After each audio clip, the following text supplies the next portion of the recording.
Saya Cynthia Rompas masih menemani Anda di Kompas Petang. Saudara Presiden Prabowo Subianto menaikkan gaji untuk seluruh hakim. Khusus untuk hakim yang berada di golongan paling junior mendapatkan kenaikan 280%. Prabowo Subianto menjelaskan telah memerintahkan Menteri Keuangan Sri Mulyani untuk mengalokasikan anggaran bagi kenaikan gaji hakim. Presiden juga bilang kalau perlu anggaran TNI dan Polri dikurangi untuk kenaikan gaji hakim. Prabowo mengatakan saat ini negara butuh hakim-hakim yang tidak bisa dibeli dan tidak mudah tergoda akan sogokan. Dan karena itu saya perintahkan menteri-menteri saya ingin naikkan gaji seluruh hakim di Indonesia.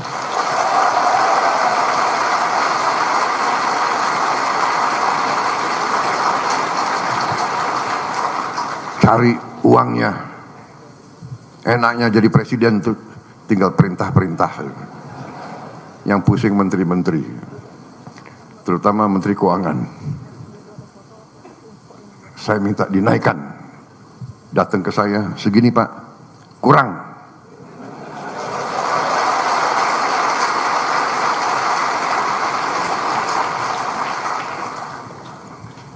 Kalau perlu anggaran lain saya kurangi. Di sini ada Panglima TNI dan ada Kapolri. Kalau perlu anggaran TNI dan Kapolri saya kurangi.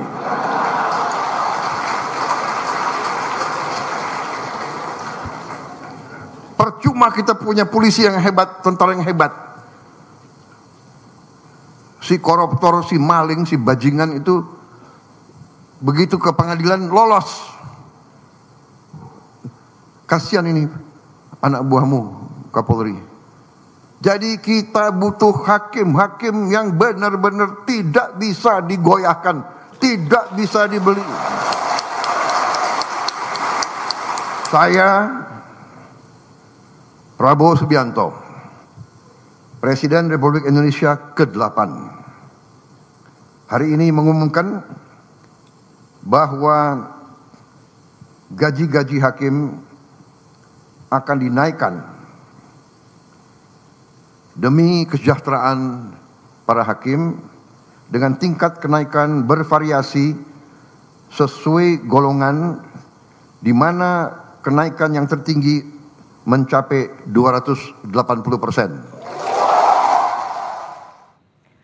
Tahun lalu, saudara, gaji hakim di Indonesia telah dinaikkan setelah Presiden ke-7 RI Joko Widodo menandatangani peraturan pemerintah nomor 44 tahun 2024. Berdasarkan peraturan itu, pemerintah gaji hakim paling rendah atau golongan 3 dengan masa kerja 1 tahun berkisar Rp2.785.000 hingga Rp3.154.000. Sementara hakim golongan 3 dengan masa kerja 5 hingga 6 tahun sebesar Rp3.057.000 hingga Rp3.461.000.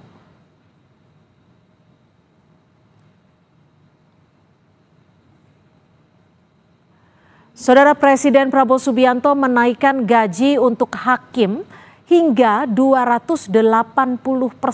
Sementara di tengah rencana pemerintah menaikkan gaji hakim, kasus korupsi menyeret sejumlah hakim dengan nilai suap yang mencapai miliaran rupiah. Apakah kenaikan gaji ini efektif mencegah praktik korupsi di kalangan hakim?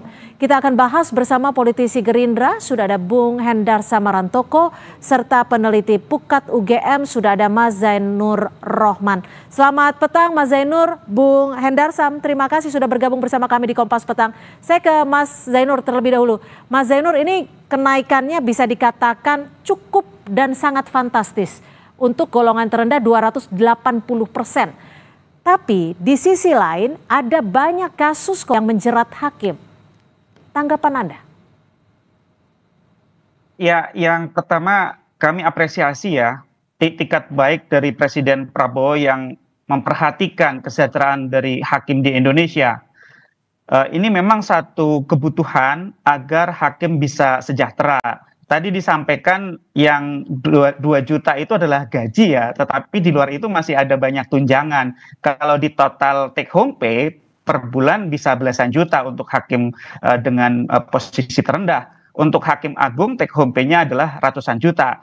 Sekali lagi saya apresiasi. Namun demikian ini bukan merupakan obat penawar untuk segala bentuk permasalahan korupsi di Indonesia. Ini tidak akan serta-merta otomatis menghilangkan korupsi. Yang akan direduksi adalah corruption by need, korupsi karena kebutuhan. Misalnya hakim dengan golongan rendah, tetapi kemudian ada kebutuhan tinggi karena sering mutasi, juga berada di daerah 3T sehingga kebutuhan hidupnya juga tinggi. Nah, itu akan menjadi solusi korupsi karena kebutuhan. Tetapi untuk yang corruption by greed tentu masih membutuhkan langkah-langkah lain. Tidak bisa sekadar berhenti pada soal menaikkan gaji. Misalnya hakim agung. Ada hakim agung menjadi tersangka tindak pidana korupsi bahkan sudah diputus bersalah. Itu take home pay-nya ratusan juta. Ada tunjangan jabatan, ada juga tunjangan mengadili perkara. Kalau dijumlah bahkan lebih dari 200 juta per bulan rata-rata. Tetapi toh juga masih melakukan korupsi. Sehingga memang langkah untuk mencegah dan mengurangi korupsi di peradilan itu memang harus komprehensif. Menaikkan gaji hakim di satu sisi itu bagus, tetapi juga masih ada kebutuhan-kebutuhan langkah lain di bidang reformasi di peradilan kita, Mbak Cynthia. Ya, tapi Mas Zainur, artinya ini tidak ada jaminan ketika kenaikan gaji yang cukup signifikan ini bisa menekan atau bahkan menghilangkan korupsi, nepotisme, dan juga sogokan terhadap dunia peradilan Indonesia. Ya, setidak-tidaknya mengurangi adanya tekanan karena adanya kebutuhan dari hakim terhadap kebutuhan hidupnya. Tetapi kalau dikatakan ini akan menghilangkan tentu masih sangat jauh. Ya, sekali lagi contohnya adalah hakim agung take home pay-nya ratusan juta toh juga masih menerima suap. Sekali lagi ini menjawab corruption by need-nya, tetapi by greed-nya karena keserakahan ini masih membutuhkan reformasi peradilan secara keseluruhan. Tetapi saya apresiasi untuk porsi yang harus diambil oleh presiden ini merupakan satu langkah yang tepat. Kenapa? Karena kan eksekutif juga tidak boleh mencampuri urusan yudikatif. Presiden berusaha untuk menaikkan gaji hakim di satu sisi itu sudah betul, tetapi juga perlu misalnya karena ini kan integrated criminal justice system ya, ada kepolisian, ada kejaksaan. Pertanyaannya, apakah institusi penegak hukum ini juga diperbaiki kesejahteraannya? Apakah juga diperbaiki pengawasannya? Apakah diperbaiki tata kelola sumber daya manusianya?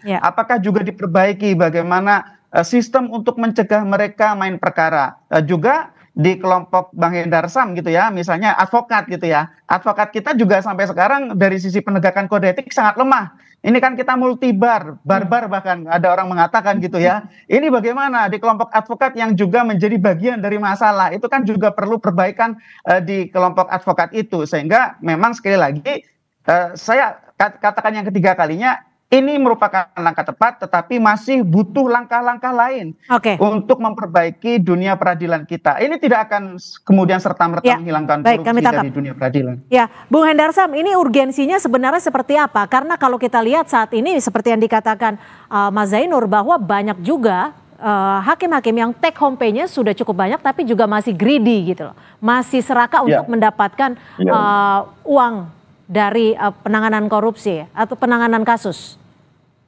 Ya, jadi 1-2 kasus tidak bisa juga digeneralisir ini menjadi suatu stigma dan suatu pendapat untuk saya mengeneralisir semua hal itu tidak ada jaminan terhadap hal tersebut. Saya ambil dari hulunya dulu. Apa yang dilakukan oleh Pak Prabowo ini adalah merupakan janji kampanye beliau. Pada saat di debat perdana Capres-Cawapres 2024 itu di tanggal kalau nggak salah di tanggal 12 Desember 2023 beliau menyampaikan bahwa untuk memberantas korupsi hal yang paling fundamental itu adalah memperbaiki kesejahteraan hakim salah satunya. Kenapa hakim? Ya kan? Karena apa? Hakim adalah garda terakhir daripada pemutus di hilir suatu proses hukum. Dan oleh karena itu ya kan sebobrok-bobroknya itu nanti di tingkat hulunya Tapi apabila garda terakhir di tingkat hilirnya ini sudah berintegritas, maka oleh karena itu ini merupakan benteng terakhir. Memang saya sepakat dikatakan oleh Mas Zainur tadi bahwa ini merupakan salah satu instrumen, tapi ya kan perlu juga dilakukan pengawasan dan internal dan eksternal yang kuat, ya. Kemudian juga saya rasa dengan diberikan gaji dan insentif yang cukup, sanksi yang tegas juga harus beriringan dengan hal tersebut. Ya kan, artinya kalau kita bisa katakan kalau dengan gaji yang kecil ya tidak cukup, ya kan, tanda kutip melakukan tindak pidana, tentunya ada. Tapi Anda ingin menyebut bahwa hakim sebagai benteng terakhir keadilan ini dengan ditingkatkannya kesejahteraan mampu menjamin integritas mereka kah? Iya, kan gini. Jadi harus dilihat kan gini. Di beberapa negara ya seperti di Singapura, Denmark, Finlandia ini beberapa negara yang tingkat korupsinya itu sangat kecil, minim sekali ya. Hampir bisa dikatakan tidak ada. Ini tingkat kesejahteraan hakimnya salah satu yang tertinggi di dunia. Nah, itu kan jadi patokan dan parameter. Itu yang pertama. Yang kedua, ketika penghasilan hakim ini tinggi, maka profesi hakim ini benar-benar akan menjadi profesi yang favorit untuk di kemudian hari. Sehingga oleh karena itu akan menghasilkan anak-anak bangsa ke depannya, hakim-hakim yang berkualitas, ya, bukan hanya secara moral, etik karena ekosistemnya sudah baik, tapi juga hakim-hakim yang mempunyai kapasitas yang unggul.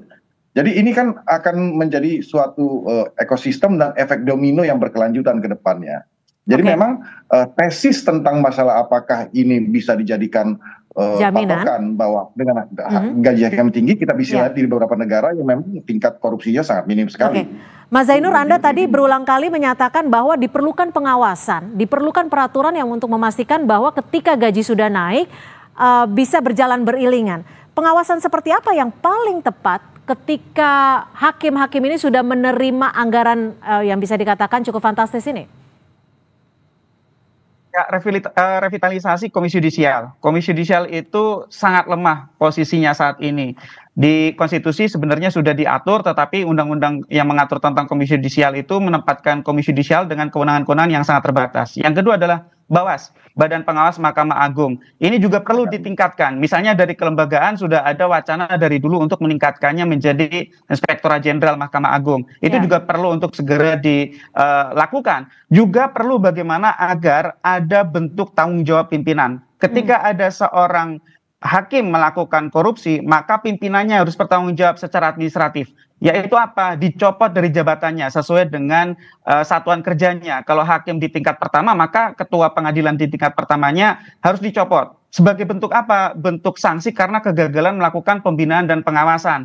Itu juga sebagai bentuk stick and carrot agar ke depan bagi para ketua, bagi para pimpinan itu dapat melakukan pengawasan secara efektif sehingga risikonya menjadi tinggi kalau mereka kemudian tidak melakukan pengawasan dengan benar gitu ya. Nah, ini juga perlu diberikan apresiasi kepada internal Mahkamah Agung, misalnya hakim-hakim atau juga mungkin para pegawai yang mau untuk menjadi whistleblower dalam bentuk apapun, dalam bentuk penghargaan, dalam bentuk jaminan karir, dalam bentuk perlindungan agar mereka tidak dibalas dengan pembalasan dan seterusnya. Karena selama ini gitu ya, sebenarnya korupsi di internal pengadilan itu lebih banyak tahu sama tahu begitu ya. Tetapi kemudian pihak-pihak yang melihat mengetahui tidak melaporkannya karena takut dibalas, takut untuk kemudian akan menjadi korban dan kemudian tidak ada jaminan terhadap mereka kalau mereka lapor. Ini juga harus ada perbaikan gitu ya. Dan yang saya lihat sangat penting adalah tidak hanya dari sisi pengawasan Mbak Cynthia, tetapi juga dari sisi